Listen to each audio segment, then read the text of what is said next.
Welcome to a special presentation of Sellout Crowd, Conversations with Coach. Bob Stoops joins us. We'll have some great conversation as we talk football with the man who coached the Sooners for 18 glorious years. And today he's got a very special guest. Bob, who's joining us? Thank you for the introduction with Sellout Crowd. Who'd ever thought you and I'd be partners in a media operation? The mountain came to Muhammad. I see Kevin laughing over there. Well, anyway, we've got Kevin Wilson, the current head football coach at Tulsa, joining us. My offensive coordinator for all of us, great OU, all those OU years for 9 years. And then also an incredible and great success at Ohio State after Oklahoma, and had been for a good while, 5, 6, 7 years. Kevin at Indiana as the head coach. How many were you at Indiana? Six at IU and then 6 over to Ohio State. So it's been 12 years, 13 years now since we left Norman.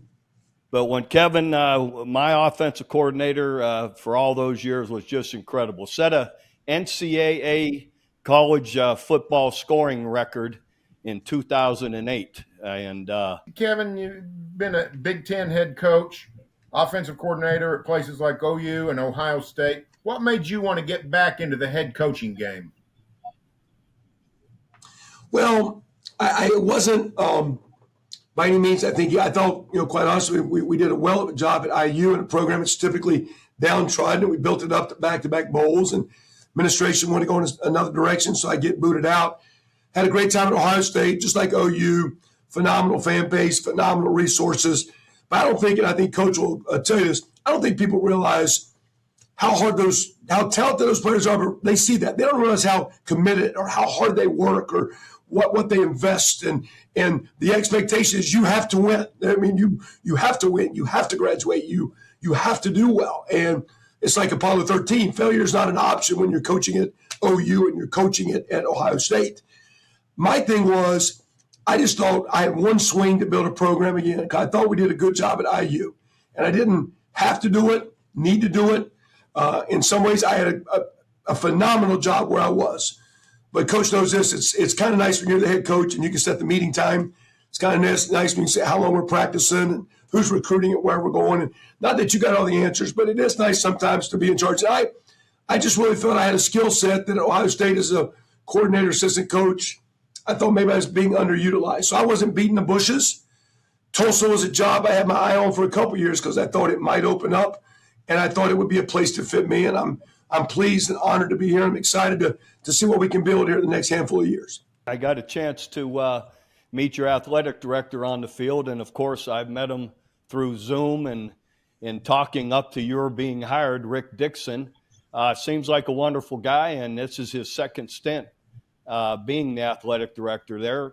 Talk about your relationship so far with Rick.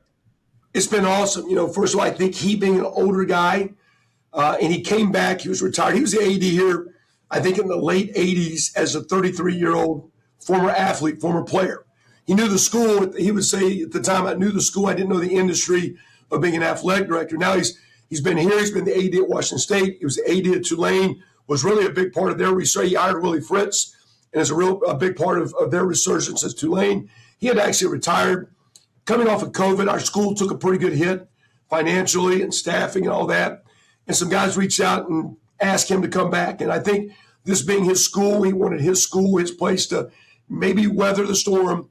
And I think he's here right now hanging with me because I think he wants to see us, Coach, get football back to being a rock-solid quality program. Because I think, everyone in this community, for the most part, we got more Cowboys up here than I was used to down in Okie City. So we got a lot of orange up in here. Got a boatload of Sooners. There's some Jayhawks and Razorbacks running around. A couple Wildcatters here and there.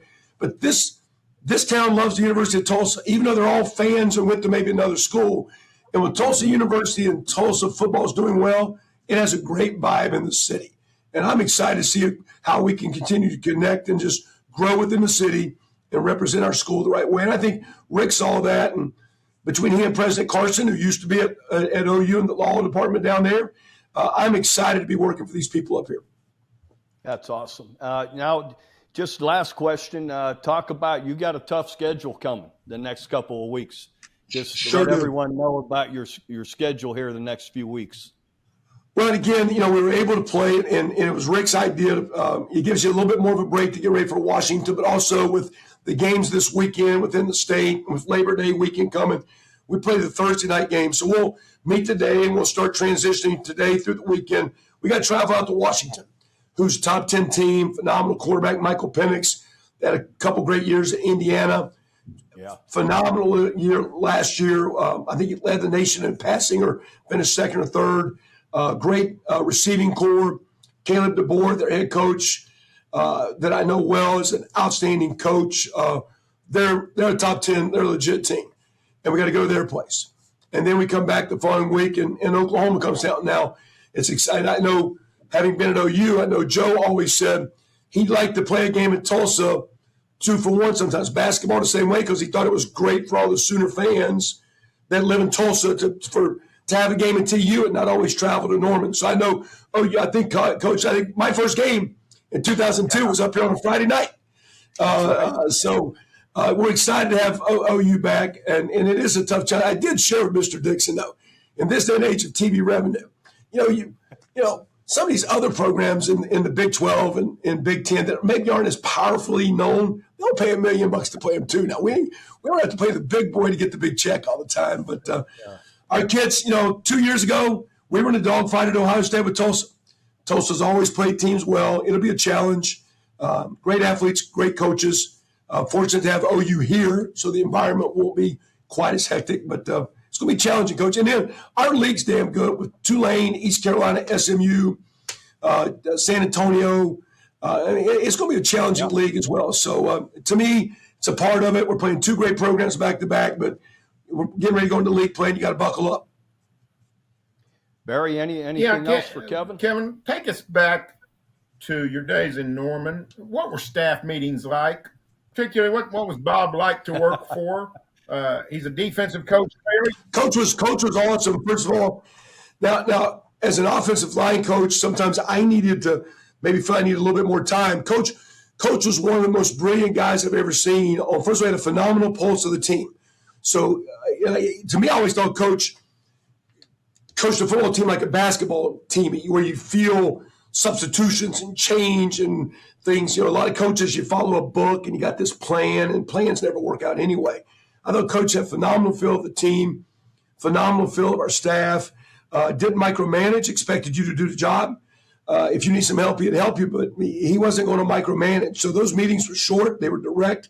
I thought Coach had a very unique way of getting work done, and working harder doesn't make you better. It's getting the job done, getting the job done well. So we were very fruitful in our time. We weren't goofing around, but we were not, quote, guarding our desk and just sitting there to be in the office and plan the next meeting. So I appreciate the way he managed our people. And at the same time, we had a great staff. Every day of practice was fun. It was competitive. It was like brothers. I used to laugh every day when Bob said it was a great practice. I'm like, well, that meant the defense just kicked our butts, guys. And then every time we had a bad practice, that meant the offense was pretty good. So I'm like, hey, guys, he's setting us up. But it was like a bunch of brothers that were just kind of in the backyard fighting. And those Tuesdays and Wednesdays, Coach, they were better than the game days sometimes. Those were awesome, awesome days. And Coach is one of the all-time best and one of the greatest men to be around, and one of the best guys ever have a chance to work under.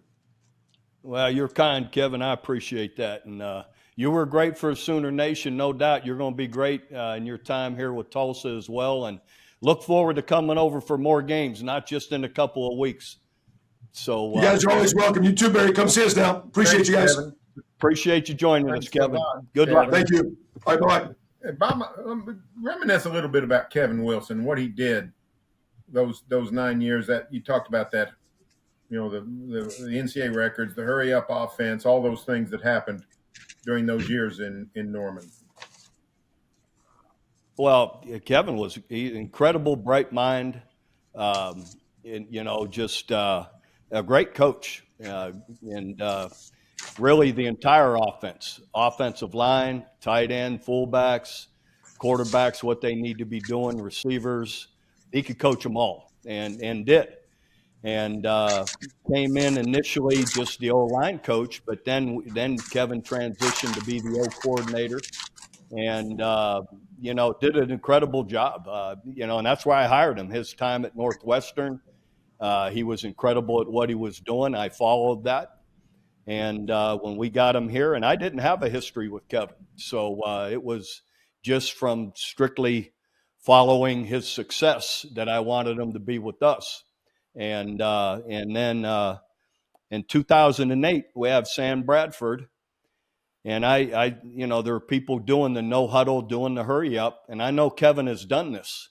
So I'm like, all right, listen. I go into his office. I said, Kevin, I want us to go do the whole no huddle, the hurry up.